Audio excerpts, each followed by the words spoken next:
പരിശുദ്ധാത്മാവിന് അത് അറിയാൻ പറ്റും. അപ്പോൾ ആത്മാവ് അതിൻ്റെ അടയാളം കാണിക്കും. ക്ലൈമറ്റ് ചേഞ്ച് ചെയ്യാൻ പോകുന്നു എന്ന് കാണിക്കും. അപ്പോഴേ എൻ്റെ ഒരു നിർദ്ദേശം എന്ന് പറയണത്, ഇൻ കേസ് നിനക്ക് എവിടെ ബോട്ടിലാണ്, വള്ളത്തിലാണ്, വണ്ടിയിലാണ്, വാഹനത്തിലാണ്, ഓഫീസിലാണ്, എവിടെയാണ് നിനക്ക് എപ്പോഴാണ് നിനക്ക് പ്രാർത്ഥിക്കാൻ തോന്നണത്, അത് നീ മാറ്റി വെക്കരുത്. അത് പ്രേതൻ്റെ അലോട്ട് ടൈമാണത്. നീ നാളെ ചിലപ്പോൾ ദൈവസമാഗമത്തിന് നിൻ്റെ ഒരു ടൈം ഫിക്സ് ചെയ്യും. പക്ഷെ ആ ദൈവം അപ്പോഴ് അതർ ലൈനിലുണ്ടാവണം നിർബന്ധമില്ല. ദൈവം ലൈനിലുള്ളപ്പോൾ, അവൻ അടുത്തുള്ളപ്പോൾ തന്നെ അന്വേഷിക്കുമെന്ന് പറയത്തില്ലേ, അതാണിത്.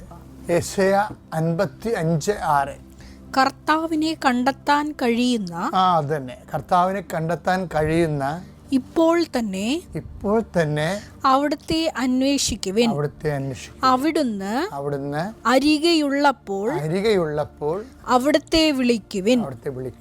അതായത് നിനക്ക് എപ്പോഴാണ് പ്രാർത്ഥിക്കാൻ തോന്നണത്, ഒരു ദൈവവിചാരം തോന്നണത്, പ്രാർത്ഥിക്കാൻ തോന്നുന്നത് നിർബന്ധമില്ല, ദൈവത്തെക്കുറിച്ചൊരു ഓർമ്മ തോന്നിയാൽ മതി.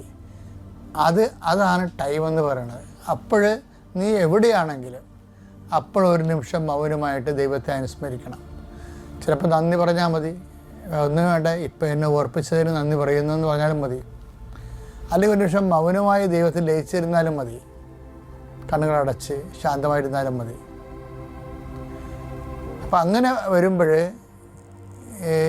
ഇതുപോലെ തന്നെ ഒരു ടൈം അപ്പോൾ തന്നെ അറിയാലോ. അതായത് ചില സമയത്ത് നേരെ ഓപ്പോസിറ്റും വരാം.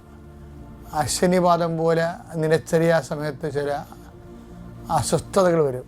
അപ്പോഴും നമ്മളോർക്കും നമുക്കെന്തോ കാലക്കേട് വന്നില്ല, ഇന്ന് ആരെയും കണി കണ്ടുകൊണ്ടാണ് ഇറങ്ങിയതെന്ന്. അതൊക്കെ ദൈവത്തെ അറിയാൻ പാലാത്തവർ അങ്ങനെ പല വിഡ്ഢിവേഷങ്ങളും പറയും. പക്ഷേ ദൈവബോധമുള്ളവനെ സംബന്ധിച്ചിടത്തോളം ചില സമയത്ത് നെഗറ്റീവ് അന്തരീക്ഷത്തിലൂടെയും ദൈവസാന്നിധ്യം ഉണ്ടാകും. ഇപ്പം നമ്മൾ ഉദാഹരണത്തിന് 24:32 എടുത്തേ, മത്തായിയുടെ സുവിശേഷം. അത്തിമരത്തിൽ നിന്ന് പഠിക്കുവിൻ, അതിന്റെ കൊമ്പുകൾ ഇളതാവുകയും തളിർക്കുകയും ചെയ്യുമ്പോൾ വേനൽക്കാലം അടുത്തിരിക്കുന്നുവെന്ന്